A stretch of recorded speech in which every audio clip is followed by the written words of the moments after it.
আসসালামু আলাইকুম। সবাইকে স্বাগত জানাচ্ছি আমার দেশ মিড ডে নিউজে। সঙ্গে আছি আমি মাহবুবুর রহমান ইমন। শুরুতেই জানিয়ে দিচ্ছি শিরোনাম। জাতীয় নির্বাচন নিয়ে শঙ্কার কারণ নেই জানালেন আইন উপদেষ্টা। ঢাকা 10 আসনের ভোটার হচ্ছেন উপদেষ্টা আসিফ মাহমুদ। আটক সেনা কর্মকর্তাদের পক্ষে লড়বেন না ব্যারিস্টার সরওয়ার। মালয়েশিয়ায় পাচারকালে নৌকাডুবি বাংলাদেশি সহ 6 জন উদ্ধার। মার্কিন গোয়েন্দা তথ্যে গাজায় গণহত্যার প্রমাণ মিলেছে। মেসির জোড়া গোলে প্রথমবার সেমিফাইনালে মায়ামি। শুনছিলেন সংবাদ শিরোনাম, এবার বিস্তারিত। আইন, বিচার ও সংসদ বিষয়ক মন্ত্রণালয়ের উপদেষ্টা আসিফ নজরুল বলেছেন, জাতীয় সংসদ নির্বাচন নিয়ে শঙ্কার কোনো কারণ নেই। সরকার ফেব্রুয়ারির প্রথমার্ধে নির্বাচন আয়োজনের ব্যাপারে বদ্ধপরিকর। রোববার সকালে রাজশাহী চিফ জুডিশিয়াল ম্যাজিস্ট্রেট আদালত ভবনে লিগ্যাল এইড অফিসে বিচারকদের সঙ্গে মতবিনিময় শেষে সাংবাদিকদের প্রশ্নের জবাবে একথা বলেন তিনি। আসিফ নজরুল বলেন, নির্বাচন বিলম্বিত করার কোনো ইস্যু নেই। অবশ্যই জাতীয় সংসদ নির্বাচন অনুষ্ঠিত হবে। নির্বাচনে উৎসবমুখর পরিবেশ সৃষ্টির জন্য যা যা করা দরকার করা হবে। রাজনৈতিক দলগুলো একে অপরের উপর চাপ সৃষ্টি করার জন্য এবং সরকারের উপর চাপ সৃষ্টি করতে বিভিন্ন কথা বলে। এসব কথার কিছু হয়তো সত্য থাকে। তাদের কথায় জনমনে নির্বাচন নিয়ে শঙ্কা তৈরি হয়। তিনি আরও বলেন, 16-17 বছর নির্বাচন হয় না। এ কারণে কিছুটা শঙ্কা মানুষের মধ্যে আছে। 5 কোটি মানুষ কখনো ভোট দিতে পারেনি। এটা তাদের কাছে খুবই গুরুত্বপূর্ণ। বাংলাদেশের সাধারণ মানুষ অধীর আগ্রহী হয়ে নির্বাচনের জন্য অপেক্ষা করছে। তাদের মাঝে উৎসাহ সৃষ্টি হয়েছে। স্থানীয় সরকার, পল্লী উন্নয়ন ও সমবায় মন্ত্রণালয়ের উপদেষ্টা আসিফ মাহমুদ সজীব ভুইয়া রাজধানীর ধানমন্ডি থানার ভোটার হতে যাচ্ছেন। রোববার বিকেল 3টায় ধানমন্ডি থানা নির্বাচন অফিসে উপস্থিত থাকবেন। তিনি ধানমন্ডি থানার ভোটার হবেন। স্থানীয় সরকার, পল্লী উন্নয়ন ও সমবায় মন্ত্রণালয়ের জনসংযোগ কর্মকর্তা মোহাম্মদ সালাউদ্দিন এক বার্তায় এ তথ্য নিশ্চিত করেছেন। উপদেষ্টা আসিফ মাহমুদ কয়েকদিন আগে জানান, ত্রয়োদশ সংসদ নির্বাচনের তফসিল ঘোষণার আগেই উপদেষ্টার পদ থেকে তিনি পদত্যাগ করবেন। তবে উপদেষ্টার পদ থেকে পদত্যাগের পর এনসিপিতে যোগ দেবেন এমনটি ধরে নেওয়া উচিত নয়। উপদেষ্টা আসিফ মাহমুদের বাড়ি কুমিল্লার মুরাদনগরে। এই উপজেলা নিয়ে গঠিত কুমিল্লা 3 আসন। তবে তিনি এই আসন থেকে নির্বাচন করবে না বলে আগেই জানিয়েছেন। আসিফ মাহমুদ ঢাকা 10 আসন থেকে নির্বাচন করতে পারেন। সেক্ষেত্রে এনসিপির হয়ে কিংবা স্বতন্ত্র প্রার্থী হিসেবে নির্বাচন করবেন। তবে স্বতন্ত্র নির্বাচন করার সম্ভাবনা বেশি। সেক্ষেত্রেও এনসিপির সমর্থন থাকবে তার প্রতি, যার বহিঃপ্রকাশ হিসেবে ওই আসনে প্রার্থী দেবে না এনসিপি। এর আগে গণমাধ্যমে দেওয়া এক সাক্ষাৎকারে স্থানীয় সরকার উপদেষ্টা জানান, 2018 সাল থেকে তিনি রাজনীতিতে যুক্ত।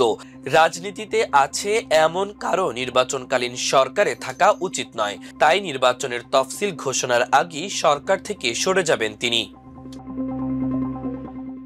পেশাগত সদাচরণ এড়াতে সাবেক ও বর্তমান 15 সেনা কর্মকর্তাদের বিরুদ্ধে গুমের 2 মামলা ও রামপুরায় 28 জন হত্যা মামলা থেকে আইনজীবী হিসেবে নাম প্রত্যাহার করলেন ব্যারিস্টার এম সরওয়ার হোসেন। রোববার সকালে এ তথ্য জানা গেছে।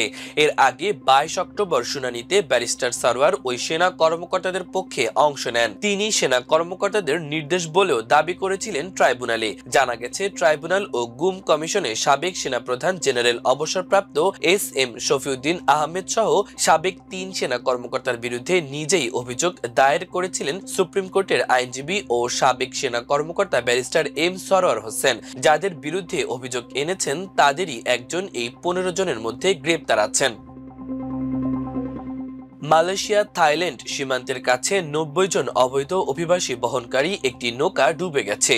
সমুদ্রে ভাসতে থাকা এক রোহিঙ্গা নারীর লাশ উদ্ধার করা হয়েছে। এছাড়া আরো 6 জনকে জীবিত উদ্ধার করা হয়। শনিবার রাতে নৌকা ডুবির এ ঘটনা ঘটে। কেদা পুলিশ প্রধান আবু শাহ জানিয়েছে, অভিবাসীরা প্রায় 300 জনের একটি বড় দলের অংশ বলে ধারণা করা হচ্ছে। 3 দিন আগে যখন তারা মালয়েশিয়ার জলসীমার কাছে আসছিল, তখন সিন্ডিকেট তাদের 3টি ছোট নৌকা ভাগ করে দেয়। প্রতিটি নৌকায় প্রায় 90 জন করেছিলেন। তিনি জানান, 90 জন যাত্রী বহনকারী একটি নৌকা ডুবে গেছে বলে ধারণা করা হচ্ছে। অন্য 2টি নৌকা এখনো খুঁজে পাওয়া যায়নি।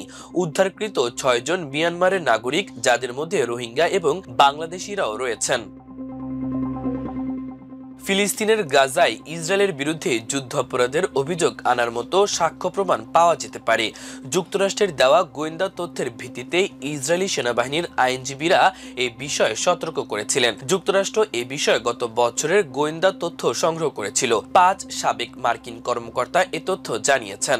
এই গোয়েন্দা তথ্যকে যুক্তরাষ্ট্রের সাবেক কর্মকর্তারা যুদ্ধ চলাকালে দেশটির নীতি নির্ধারকদের সঙ্গে ভাগাভাগি করা সবচেয়ে বিস্ময়কর তথ্যের মধ্যে একটি হিসেবে বর্ণনা করেছেন।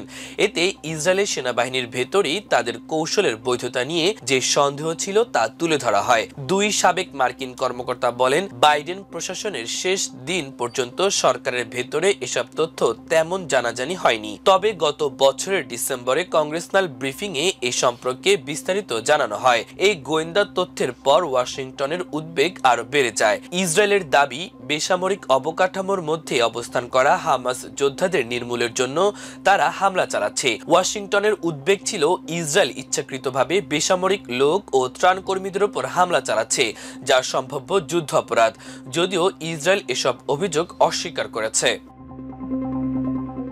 এবার খেলার খবর। প্রথমবারের মতো MLS কাপ প্লে অফের কনফারেন্স সেমিফাইনালে উঠেছে ইন্টার মায়ামি। আজ বেস্ট অফ 3 সিরিজের প্রথম রাউন্ডে শেষ ম্যাচে নাশভিলকে 4-0 গোলে উড়িয়ে দিয়েছে মায়ামি।